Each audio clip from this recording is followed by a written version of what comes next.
చెప్పినట్లు బెండకాయ బాగా తిన్నప్పుడండి మరి స్పెయిన్ దేశస్తులు చేసిన పరిశోధనలు ఇంకోటి ఉందన్నమాట. ఇందులో ఉండే కొన్ని కెమికల్స్ పాలిఫినాల్స్ మరియు యాంటీ ఆక్సిడెంట్స్ ఇట్లాంటివి బాగా ఎక్కువ ఉన్నాయట.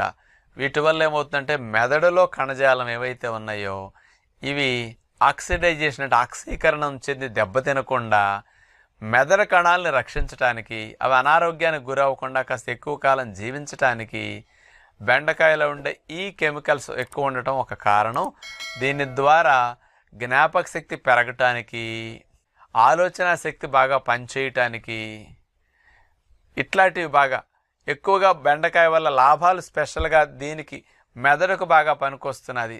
నేర్చుకునే శక్తి కూడా లెర్నింగ్ ఎబిలిటీ బాగా పెరుగుతున్నది బెండకాయ తినటం వల్ల అనేది స్పెషల్గా స్పెయిన్ దేశస్తులు మరొక పరిశోధన ద్వారా, అంటే బెండకాయకి మన బుద్ధి పెరగటానికి, తెలివితేటలు, మేధాశక్తికి, జ్ఞాపక శక్తికి బాగా